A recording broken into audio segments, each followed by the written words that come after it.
ಯಾರಿಗುಂಟು ಯಾರಿಗಿಲ್ಲ ಬಾಳೆಲ್ಲದಿಲ್ಲ, ಯಾರಿಗಿಲ್ಲ ಬಾಳೆಲ್ಲದಿಲ್ಲ.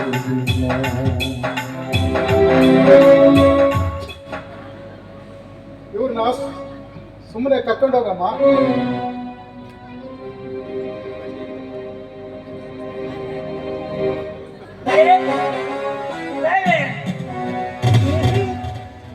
ರಾಯ್ ತುಂಬಾ ದೂರ ಹೇಳ್ಕೊಂಡು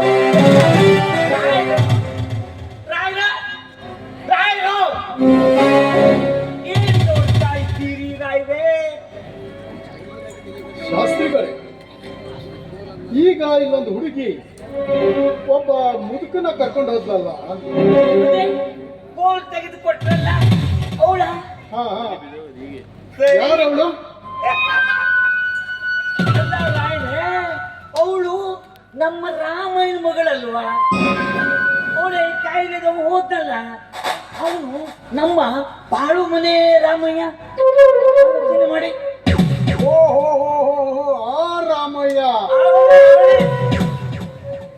ಶಾಸ್ತ್ರಿಗಳೇ, ನೀವೇನೇ ಹೇಳಿ, ಈ ದೇವರು ಒಂದು ಕೊಟ್ರೆ ಒಂದು ಕೊಡಲ್ಲ.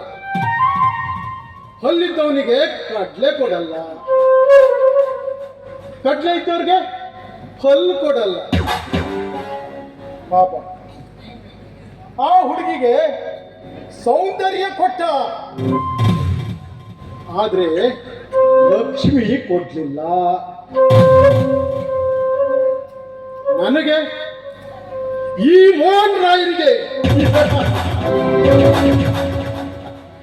ಅಷ್ಟೈಶ್ವರ್ಯ ಕೊಟ್ಟ, ಆದ್ರೆ ಆದ್ರೆ ಪಕ್ಕದಲ್ಲಿ ನಿಂತು ಪ್ರೀತಿ ಮಮತೆಯಿಂದ ಮಾತನಾಡ್ಲಿಕ್ಕೆ ಒಂದು ಹೆಣ್ಣು ಕೊಡ್ಲಿಲ್ಲ.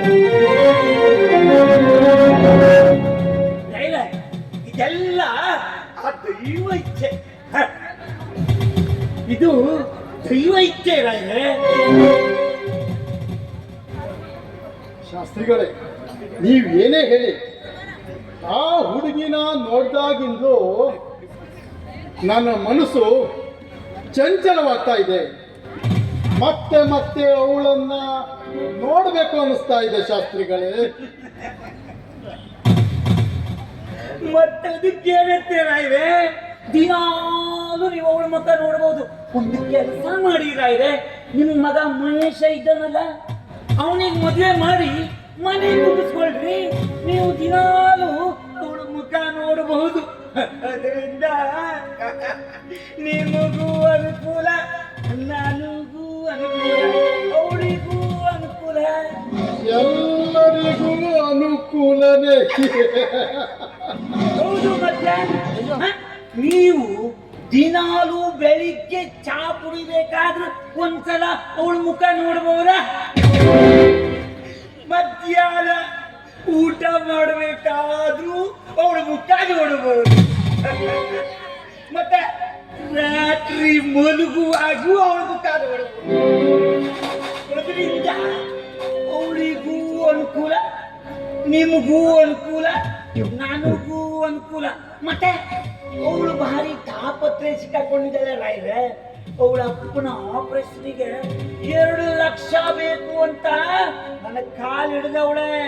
ನಾನು ಅದಕ್ಕೆ ಇವರು ಕಾಲು ಹಿಡಿಯುವುದು ತಪ್ಪುತ್ತ, ನಿಮ್ಮಂತ ಶ್ರೀಮಂತರ ಸಂಬಂಧ ಮಾಡಿ ಅವಳು ಅವ್ರ ತಂದೆಯನ್ನು ಬಲಿಸ್ಕೊಳ್ಬಹುದು.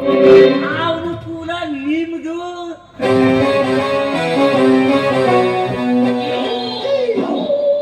ಶಾಸ್ತ್ರಿಗಳೇ, ನಮ್ಮ ಮಹೇಶ ಈ ಮದುವೆಗೆ ಒಪ್ಪಬೇಕಲ್ಲ. ನೌಕರಿ ಸಿಗೋರಿಗೂ ತಾನು ಮದುವೆನೇ ಆಗುದಿಲ್ಲ ಅಂತ ಹಣ ಕೊಟ್ಟಿದ್ದಾನೆ. ಈಗಿನ ಹುಡುಗರು ಮದುವೆ ಆಗುವ ಅಂದ್ರೆ ಮದುವೆ ಆಗ್ತಾರೆ, ಯಾರು ಮದುವೆ ಆಗುವುದಿಲ್ಲ. ಮೊದಲು ಮಾತ್ರ ಹಾಗೆ ಹೇಳ್ತಾರೆ, ಮದುವೆ ಮಾಡಿ ಬಿಡ್ತಾರೇನ್ರಿ? ಇಲ್ಲ, ಅದಕ್ಕೆ ಆ ಹುಡುಗಿ ಏನು ಗುಣವಂತೆ, BA ಫಸ್ಟ್ ಕ್ಲಾಸ್ ಮಾಡಿದ್ದಾಳೆ. ನಿಮ್ಮ ಮಹೇಶನಿಗೆ ತಕ್ಕ